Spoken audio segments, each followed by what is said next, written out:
Listen closely, my noble squire, and hear a legend born in the bitter frost of a forgotten war. Years ago, the blood-stained earth of a brutal battlefield claimed countless souls, forcing a helpless child to watch his dearest companion violently perish. In that moment of agonizing despair, a terrifying magic awoke deep within his shattered mind. He became a phantom of the ice who turned the tide of conflict, only to vanish completely into myth. But the heavens left one dangerous soul breathing, Ray White. Now this scarred survivor walks the gilded halls of a prestigious magic academy, where arrogant nobles rule with absolute authority. They cast their scornful gazes upon this quiet boy, seeing nothing but an ordinary commoner, unworthy of their precious time. Will this hidden warrior survive the devious schemes waiting ahead, or will the ghosts of his violent past finally consume him? Let us begin. Toy! The cold earth of the graveyard offered absolutely no comfort to the sobbing child. As a gentle woman tried to soothe his trembling shoulders, the boy's fractured mind remained trapped on a blood-soaked battlefield. He remembered sprinting desperately through the carnage toward a fallen warrior named Howard. With his final ragged breath, the dying man had urged the boy to survive before violently taking his own life. The trauma shattered the child completely. A terrifying tempest of grief and rage erupted from his fragile body, unleashing a surge of raw magic that stunned everyone present.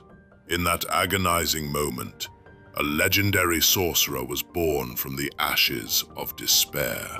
But time is a river that carries even the deepest scars into the future. Years later, an older and quieter Ray White walked the pristine halls of the prestigious Arnold Magic Academy. Checking his student map, he accidentally bumped into an arrogant young woman named Wanda. At first, she was entirely captivated by his gentle, princely appearance and warmly asked him to watch his step. But the fragile illusion of their pleasant exchange shattered the moment the ugly truth was revealed. When a bystander realized Ray was the sole student arriving late, they exposed his absolute lack of noble lineage. Wanda recoiled in utter disgust, deeply offended that an ordinary commoner had dared to touch her hand. The commotion quickly drew a circle of eager spectators. Among them was an aggressive noble named Al, who sneered and coldly refused the boy's outstretched hand. Al arrogantly declared that their sacred institution was reserved strictly for the aristocratic elite and the descendants of powerful sorcerers. Ray was a wretched anomaly, an ordinary soul trespassing on hallowed ground. Ray simply expressed his quiet disappointment, having genuinely hoped to learn within these walls. This calm defiance infuriated Al. The noble launched a violent barrage of punches, but Ray dodged every single strike with phantom-like grace. Before the courtyard could erupt into outright bloodshed, a commanding voice severed the tension. A striking girl named Amelia Rose stepped gracefully into the fray to defend the newcomer. As a daughter of the Empire's 3 most powerful noble houses, her word carried the absolute weight of law. Forced to yield, Al spat a final venomous insult and marched away in defeat. Amelia turned to the ordinary boy, openly impressed that someone without status had breached the academy's gates. She offered her aristocratic protection before gliding away to prepare for the grand entrance ceremony, where she delivered a rousing speech to the new generation. Yet, true glory is rarely found in words. It is forged in the crucible of magic. When the students finally gathered for their first lesson, the strict instructor, Miss Gray, commanded Ray to introduce himself. He calmly acknowledged his ordinary status, pledging to earn his place among the elite. As he took his solitary seat by the window, Al glared at him with absolute disdain. Staring out into the horizon, the peaceful view melted away, replaced by the violent, flashing memories of his wartime trauma. Miss Gray's sharp voice snapped him back to the present, demanding his undivided attention. The lesson shifted to the hierarchy of power, and Amelia flawlessly recited the 5 magical ranks: bronze, silver, gold, platinum, and grand. Miss Gray expanded upon the mythic lore, revealing that only 7 sorcerers in the entire world currently held the godlike rank of grand. Among these living legends were their own headmistress, Abby Garnet, and a terrifying witch named Carol Caroline. But the most revered of them all was the Ice Blade Sorcerer, a peerless war hero who had single-handedly conquered the Far East before vanishing into the shadows. Unable to contain his bitterness, Al demanded to know why an ordinary rat deserved to sit in this prestigious room. Miss Gray swiftly silenced him, reminding the class that Ray had conquered the exact same brutal entrance exams. The theory soon gave way to practical training, where the students were tasked with molding primal material into physical form. A timid girl in the back quietly asked if they would be utilizing the complex anti-material code. The instructor quickly dismissed the question, stating such advanced theories were far beyond their current comprehension. Stepping to the forefront, Amelia effortlessly channeled her aristocratic pedigree to manifest a breathtakingly flawless flower of solid ice. When Ray attempted the same exercise, his magic sputtered, producing a pathetic, bouncing sphere that resembled a child's toy. The room erupted in cruel laughter, questioning how such a weakling had ever been admitted. Seizing the moment, Al conjured a massive structure to assert his dominance, loudly branding Ray as the Withered Wizard. But those who mock the quiet rarely survive the storm they hide. Seeking refuge from the scorn of his peers, Ray retreated to the absolute silence of the Academy's grand library. There he crossed paths with the timid girl from class, Eliza Griffith. As they spoke of the advanced anti-material code, she passionately praised Dr. Ainsworth, the brilliant mind behind the revolutionary theory. Ray listened with genuine intent, carefully hiding the fact that the famed doctor was actually his personal mentor. He simply smiled and claimed to be a humble admirer of her work. Disarmed by his gentle attention, Elisa's walls began to crumble, and she nervously confessed the painful truth behind her appearance. She kept her hair drawn tightly to conceal the delicate, elongated ears of her half-elf heritage. Years of cruel bullying had taught her to hide the evidence of her elven mother from a judgmental world. Ray looked at her without a single ounce of judgment. He quietly declared that her elven features made her beautiful, causing a deep blush to spread across her face. Leaving the library behind, Ray finally arrived at his assigned dormitory to meet his new roommate, Eddie Armstrong. Eddie was a mountainous youth who cared nothing for magical theory or aristocratic bloodlines. He believed entirely in the pure, unyielding strength of human muscle. When Ray effortlessly matched the giant's physical enthusiasm with his own disciplined bodybuilding routine, a fast and unbreakable bond was forged between them. The following morning, as Ray performed his physical training, he encountered a strikingly calm girl named Rebecca Bradley. Like Amelia, she possessed an aura of quiet power, marking the beginning of yet another dangerous political connection. It was Eddie who later explained the terrifying landscape of the Academy, detailing the absolute authority of the three major noble families. Ray was shocked to discover that Amelia, his first offender, was the crown jewel of the highest house. Realizing the weight of the currents shifting around him, he quickly excused himself to seek out the headmistress. But navigating a sea of nobles is a treacherous task for a commoner. While navigating the crowded corridors, a haughty girl named Clarice Cleveland violently bumped into his shoulder. She immediately demanded to know why a peasant had not moved aside for her graceful presence. Instead of taking offense, Ray bowed his head in polite apology and offered a sincere compliment that completely disarmed her fury. Clarice was flattered, yet utterly bewildered that he did not recognize her as the heir to another top noble family. Escaping the aristocratic entanglement, Ray finally pushed open the heavy wooden doors to the office of Headmistress Abby Garnet. The true test of a warrior, however, does not occur in an office, but on the unforgiving dust of the training grounds. During the afternoon sword drills, fate placed Ray directly across from the hateful noble, Al. Seething with humiliation, Al abandoned all restraint and launched a lethal strike meant to end the commoner's life. Ray did not flinch. He raised his wooden blade and effortlessly parried the devastating blow, feeling the icy sting of true, murderous intent radiating from his opponent. With a flick of his wrist, Ray shattered the noble's sword as easily as snapping a fragile twig.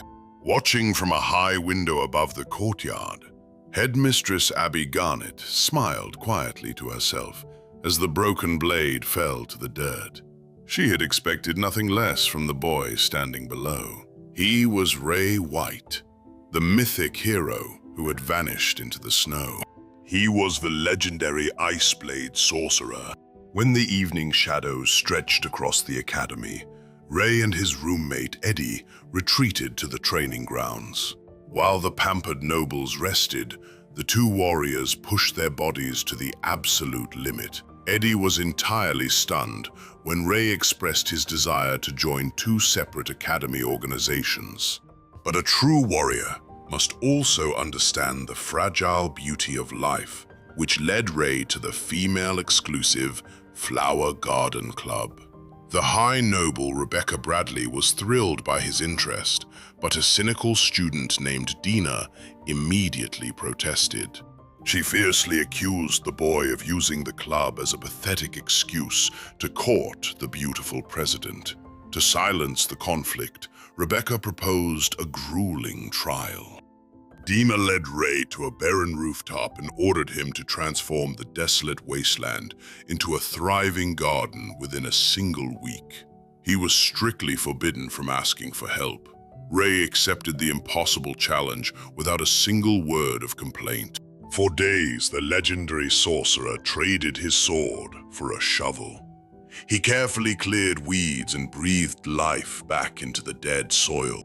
Rebecca frequently visited his solitary labor, offering him special sandwiches, procured through her supreme authority as the student council president. During one visit, she pointed out the hateful Al practicing nearby for the prestigious Magic Chevalier tournament. Ray showed absolutely no interest in the violent spectacle, drawing Rebecca's attention back to his muscular physique instead. As she boldly reached out to touch his hardened arms, a fierce wave of jealousy flared from Amelia, observing nearby. The bitter glares of his noble haters intensified. Yet, Ray remained unfazed by the political theater, completely finishing the impossible garden in just 4 days. Defeated by his undeniable dedication, Dina was forced to accept the ordinary boy into their fragrant sanctuary. But while Ray cultivated life on the rooftop, a deadly poison was taking root in the shadows. Not long after his victory, Ray was summoned into the absolute secrecy of Headmistress Abby Garnet's private chambers. The flame sorceress delivered a terrifying mission. revealing that a dangerous spy had infiltrated their kingdom and was currently hiding within the school. She entrusted this lethal hunt to Ray alone, relying entirely on the hidden might of the Iceblade sorcerer. Walking back through the quiet courtyards, Ray stumbled upon Clarice Cleveland, deeply engrossed in observing insects. The lonely noble confessed that her bizarre fascination with bugs had completely alienated her from her peers. Ray did not judge her strange heart. Instead, he bonded with her over the exotic creatures he had encountered in the perilous jungle. In that quiet moment of shared understanding, the aristocratic girl finally found her very first friend. The following day, the students gathered to discuss the intricate architecture of magic. When called upon by the instructor, Ray effortlessly broke down the complex magical forms with a flawless precision that left his arrogant classmates stunned. The lesson quickly transitioned into forming squads for a dangerous field exercise in the wilderness. Desperate students flocked to Amelia Rose, eager to hide behind the protection of her elite bloodline. Ray, however, was completely ignored by the snobbish majority. Without hesitation, the towering Eddie Armstrong stepped forward to join his roommate, and Ray warmly extended an invitation to the shy Elisa. To the absolute shock of the entire class, the flawless Amelia approached the group of outcasts and requested to join their ranks. Ray simply smiled, telling the high noble she had always belonged with them. The objective of the exercise was simple, but deadly. They were to navigate a treacherous forest, collect hidden stamps, and survive the predatory monsters lurking in the shadows. Almost immediately after entering the dense woods, a colossal beast ambushed the students. Ray eradicated the monster in a single blinding flash of hidden strength before it could even strike. As night blanketed the forest, the odd squad gathered around the warmth of a crackling campfire. Eddie finally voiced his utter shock at Amelia's decision to join their humble team. The aristocratic girl confessed her deep hatred for the noble hierarchy. She expressed her frustration that her tireless intellectual efforts were always overshadowed by her lucky bloodline, pulling the blushing Elisa into a sudden embrace. Looking at the warmth of his new companions, Eddie declared that the team was counting on him. The words echoed the tragic final breath of his fallen comrade. It reminded Ray of the headmistress's promise. He was allowed to share his mythic identity with those he absolutely trusted. But the quiet peace of the campfire would not survive the morning light. As the sun breached the canopy the next day, terrifying screams violently shattered the silence of the forest. Ray sprinted toward the echoing panic, discovering the arrogant Al desperately fending off a towering monster. The rest of Al's paralyzed team remained glued to a nearby tree. The Iceblade sorcerer immediately offered his assistance, but the stubborn noble fiercely refused to be saved by an ordinary. Ignoring the foolish pride, Ray charged directly into the path of destruction as the beast unleashed a barrage of lethal blasts. Moving with the smooth grace of a phantom, Ray dodged every single projectile and butchered the monster with nothing but a short hunting knife. He offered the stunned noble a hand, but Al angrily rejected the gesture, claiming he had possessed a secret strategy all along. Before Ray could question the ridiculous lie, a sinister energy pulsed from the shadows. Dark magic swirled around the beast's corpse, and the massive monster violently rose from the dead, completely taking the exhausted students by surprise. The monstrous abomination roared back to life, charging at Ray with earth-shattering power. It sought to crush the boy in a single, devastating strike. But the legendary Iceblade sorcerer did not flinch. He planted his feet and absorbed the colossal pressure with absolute calm.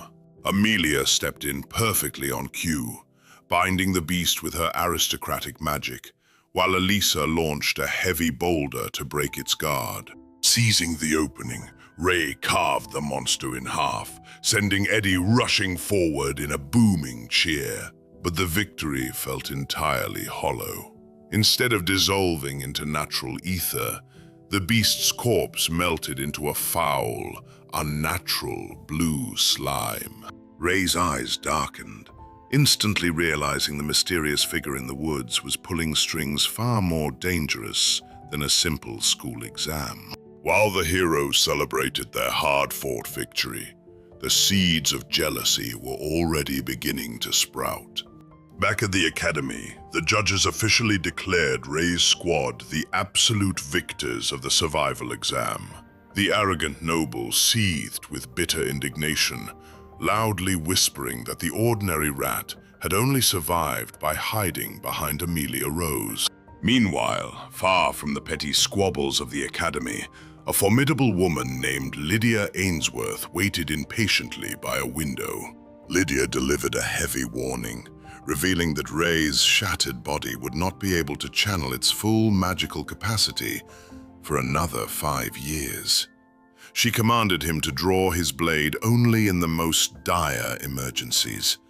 The dark forces were gathering, but for a brief moment, the legendary warrior was allowed to simply be a boy. Walking together through the quiet gardens, Lydia noticed a rare, genuine brightness in Ray's eyes. Hearing of his new companions, especially the devoted Elisa, the former champion smiled and passed down her sacred research book on the engram. The following dawn brought a rare moment of peace as Ray crossed paths with Elisa during his morning run.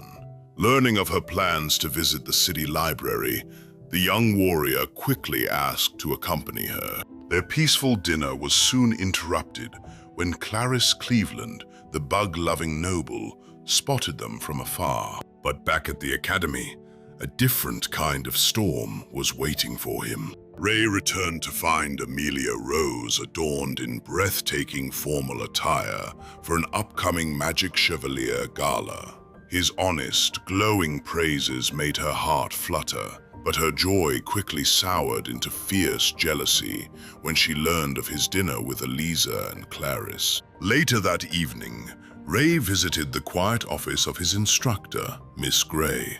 The burdened teacher confessed her deep guilt over the Academy's historical cruelty. Yet, while Ray gathered friends in the light, his greatest rival was embracing the dark. Deep within the hidden shadows of the Academy, the arrogant noble Al was pushing his magic to terrifying new extremes. And with that, the legendary Iceblade sorcerer finds a fragile peace. If you wish to see what comes next, speak it below, and perhaps the next chronicle shall be revealed.